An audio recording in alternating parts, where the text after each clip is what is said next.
Hello and welcome back to another episode of Legendary Leaders. And what a proud moment it is. A few years ago, I wouldn't have probably said that, but today I'm going to say really proud because it's episode 200. We made it to 200 shows, which is incredible. And when I started this podcast, never would I have thought that it's going to go down that route, that we actually receive some beautiful feedback and reviews and recommendations. And I thought I'm going to take this opportunity to share my experience about the podcast with you.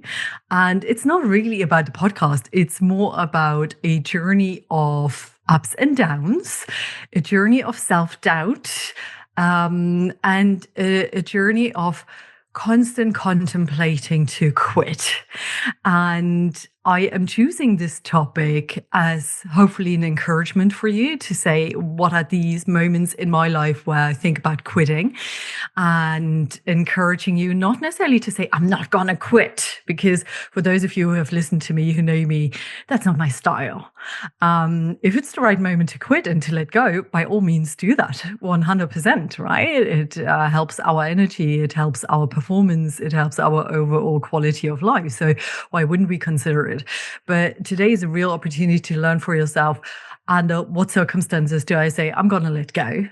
And under what circumstances might you say, you know what, it's worthwhile holding on? And as I said, I'm choosing the podcast to share some of these insights, my own experience, and inner dialogue with you. The episode I decided to call From One Conversation to Many. It's really a reflection on this very, very personal journey. And I hope as well that you are going to celebrate this moment with me by tuning in, by listening to the episode, by sharing it with people who you believe should listen to it too, because it could have a positive effect on their choices in life, on their own self-leadership too. And by sharing testimonials, please. Every review, in particular on Apple Podcast, matters. And so I'd appreciate your words, your testimonial, your insights from listening to the show as well. So as I mentioned before, if you would have told me that we would be ending up at 200 episodes, I would have been like, let's see.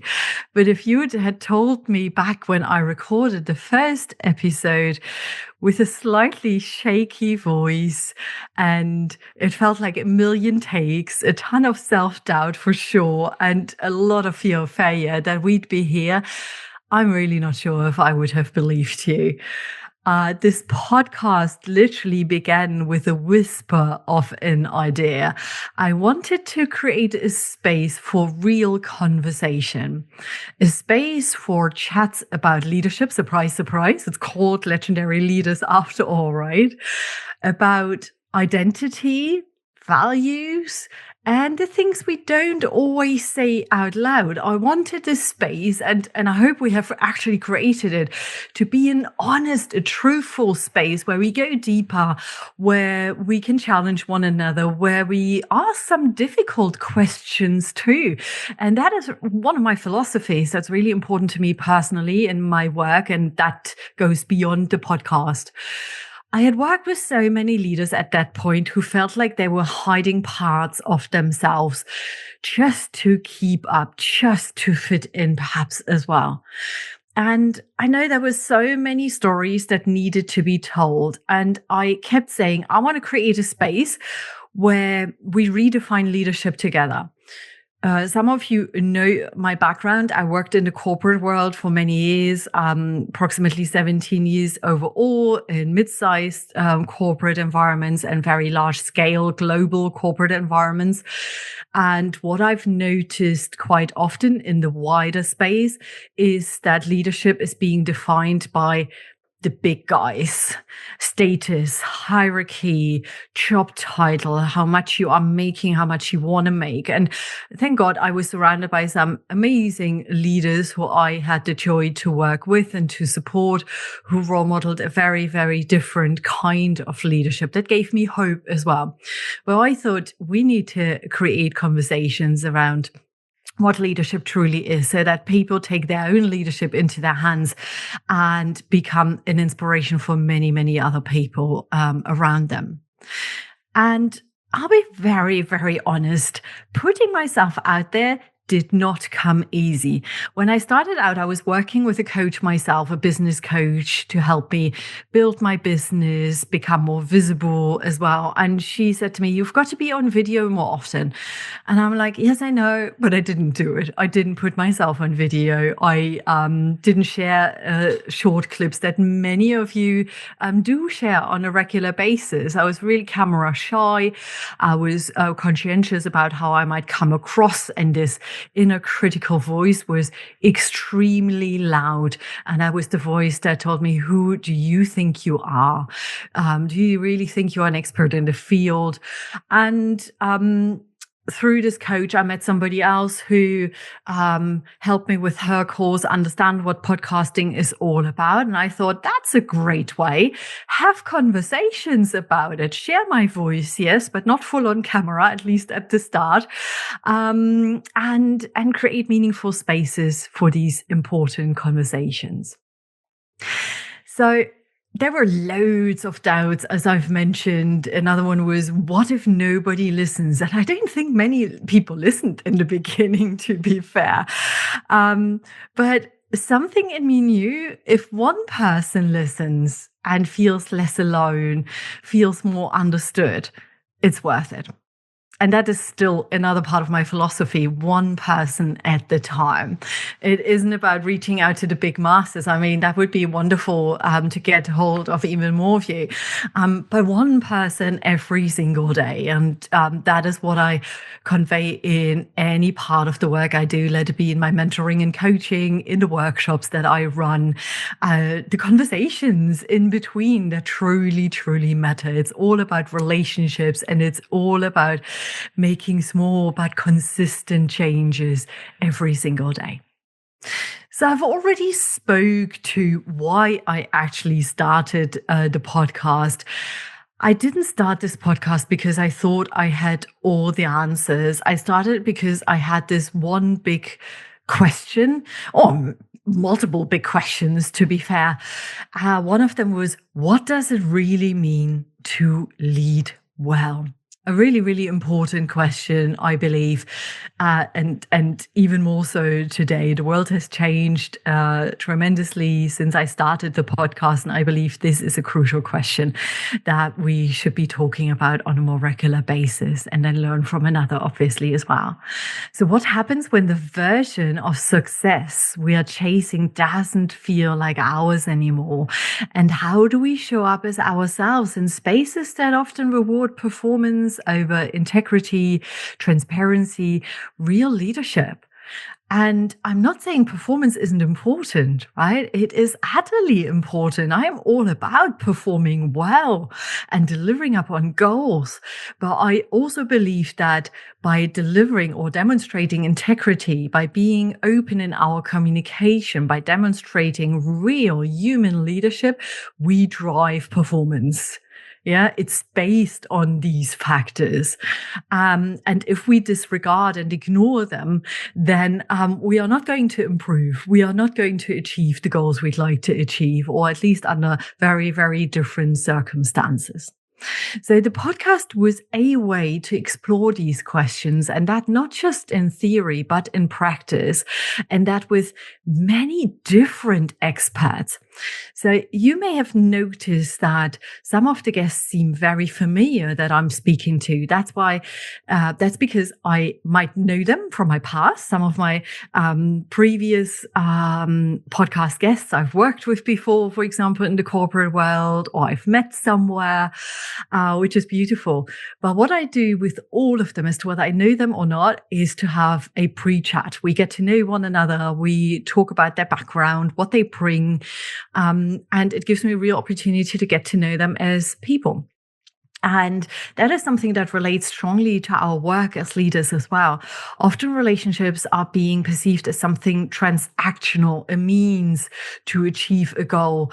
And I think it's crucial to build relationships, to build a certain level of trust, at least. And that's when you can achieve greater things. And that's exactly what I am doing with the podcast. I meet them, we have conversations, we build initial connection, which I hope it comes across on the show as well. And then I get a real sense for what are their specialities in terms of background, expertise, experience, the story they bring, their personality, what makes them them, basically. And that is the beauty that they all bring to these conversations. The podcast really started small. A microphone, and it was a very basic one, one guest, one conversation. No drive for perfection with regards to tech, with regards to it being beautifully scripted, the fancy ads popping in, no fancy production, just a quiet intention to listen deeply and to share openly. But I also want to share with you what felt tremendously hard, and some of these elements still exist. While I feel far more confident with the podcast, I'm enjoying it tremendously. The inner voice of this inner critic doesn't just suddenly go away. What I've been able to do more of is to calm it down a little bit more, like with radio, right? I turn the volume down ever so slightly, and I trust my own intuition, my own experience far more than before. But what felt hard? The biggie is vulnerability. It is a massive one for me, and still is. I am able to be easily vulnerable with small groups, with individuals I know.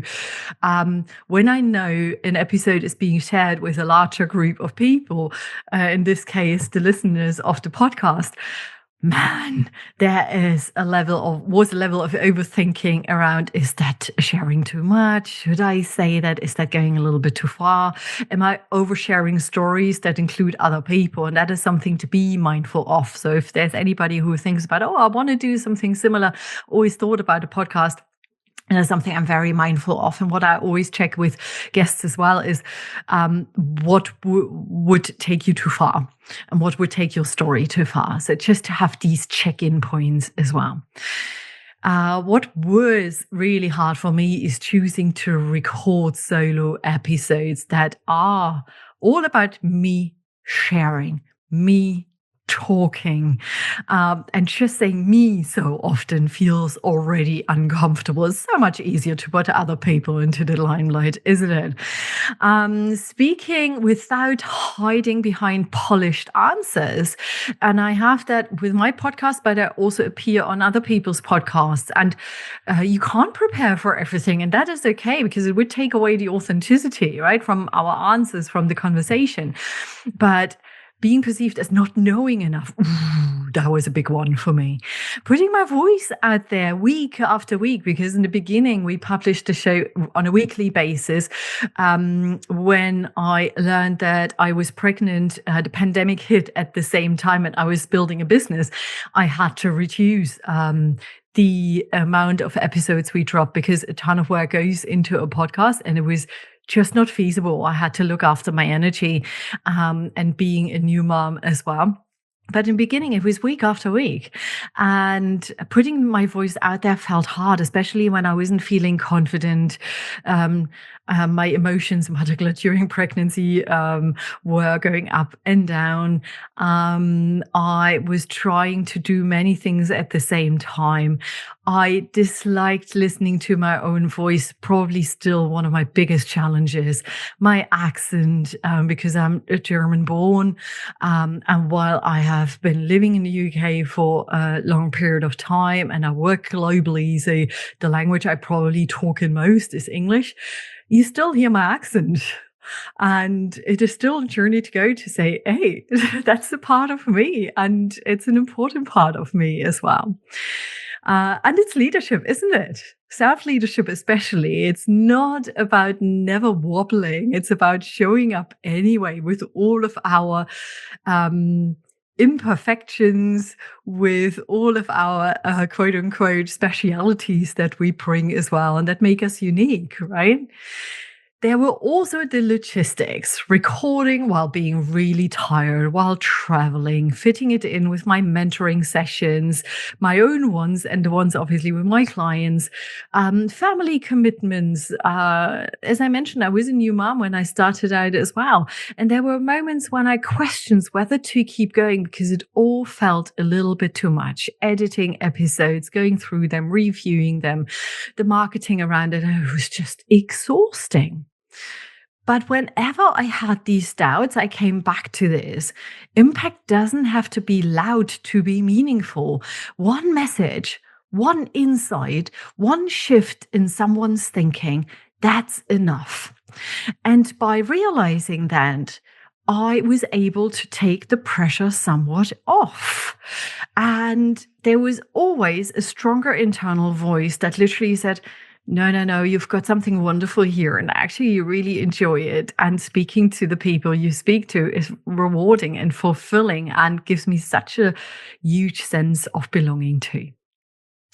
So what I've learned along the way, over 200 episodes in, I've witnessed that people are indeed so much more than their titles. That leadership is deeply, deeply human. That when you speak with honesty, with clarity, people do respond. This podcast has deepened my belief in the ripple effect. When we dare to reflect out loud, we give others permission to do the same. It's also opened doors I've never imagined, connections with people I wouldn't have otherwise met, new work that came in, speaking gigs, partnerships, informal mentors, just checking in with one another, saying, hey, how are you doing? How are things going? Every book I represent from a guest is a book I literally took in and absorbed. And I was like, wow, my learning, my growth, my insights have gone up as well. But more than that, it's been a real mirror for me as well. A space to hear myself think, for example, a space to reflect out loud and realize what actually matters to me. And as I said, it's been such an incredible space to learn. So I want to talk a little bit more about self-leadership and those small steps that I keep talking about in various episodes and in the work I'm doing as well. If there's one thread running through all of this, it is indeed the power of starting small. Not of keeping you small, but starting small. You don't need a grand plan. You don't need to know where it's going precisely. I mean, have a goal. A goal keeps us on track. But goals can change. Milestones that you have created can somewhat change. So there is a bit of flexibility required, but it doesn't have to be this huge, perfect goal. Yeah. You just need to start. And as I mentioned, one question, one voice, one brave move from your side. That's self-leadership, showing up before you feel fully ready. Because in my experience, you never will feel fully ready. Yeah, there is always some doubt that exists. And that's okay. That keeps us on our toes. That makes sure we are at least trying to be at our best. It is about choosing alignment over approval and making something because it truly matters. And leadership isn't always about leading others. First of all, it's about leading yourself out of your own fear, out of your own nervousness into your next step. You move, therefore, from daydreams to doubt to doing the thing. When I was younger, I quietly dreamed of being a radio DJ. I somewhat still fancy having a gig at a radio station. There was something about sitting behind the mic, speaking to no one, and at the same time, everyone at once, that felt oddly comforting. No stage, no spotlight, just voice, story, presence, hopefully a bit of humor, and great music. And I do love my music. It makes sense then that I eventually found my way to podcasting. And yet, when I actually sat down to record that very first episode, I froze. The self-doubt was so loud that I could barely hear myself think. Who am I doing this? What if it's terrible? What if people I respect hear it and roll their eyes or start to bitch about me? That's all the inner critic talking, isn't it? And no matter how experienced or confident we become on the outside, most of us have one on the inside that's still trying to protect us from risk, embarrassment, or exposure. The fear of failure is often what we name it first, but dig a little bit deeper, and it's usually fear of judgment, of not being enough, or being too much, talking nonsense, not being listened to at all. And there's, for me, also the fear of visibility. And it's existent, by the way, for many, many women, according to research. For example, research from Dr. Valerie Young, who coined much of the work on imposter syndrome, shows that women are more likely to undervalue their expertise and hold back from speaking up unless they feel 100% prepared. Does that sound familiar? When we are visible, we are vulnerable. There's nowhere to hide. But what's the alternative then? It's playing small, hiding into perfectionism, endlessly prepping and never publishing. And it takes a toll too. So here are some small steps that helped me. And to be fair, that still help me today. The first one is name it or tame it. Loving that. I say it out loud. My inner critic is here. It's being loud sometimes, but I get to choose whether I want to listen to it and for how long I want to listen to it. As I said, it does also keep me on my toes. So for example, before I run a really important workshop, all of them are important, I have this nervousness. My inner critic shows up. And to some extent, I listen because that keeps me prepared. It makes me run through the run sheet one more time, for example, or helps me realize, okay, I actually need to do a bit of breathing to calm my nervous system. So it supports me, but I also know when enough is enough and to say thank you for being here, but I've got this. I also seek out the view of my inner supporter, that supportive, caring, and wise voice. Right, telling me, you've got this. You're going to be okay. You've done it before. One person at a time. The second small step is set a good enough bar. I stopped trying to sound polished and perfect. I don't think I've ever sounded polished and perfect, but it was definitely my ambition to do so. And I took this expectation away. If it felt honest, thoughtful, and useful, that's enough. People can feel realness. They don't need a production studio. Talk to one person.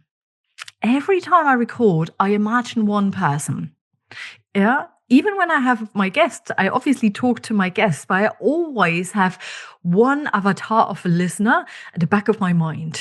And I imagine that person, someone who might be exhausted, very tired, unsure of themselves, someone who's working incredibly hard to prove their worth, someone ready for something different. And I speak to them and it truly helps. Notice the fear and then act anyway. Yeah, as Nike say, just do it. Mel Robbins, for example, talks about the 5-second rule. When your brain hesitates, count down to 5, 4, 3, 2, 1, and move. The longer we wait, the louder the fear gets, and the risk of procrastination and endless procrastination increases. And then last but not least, build evidence.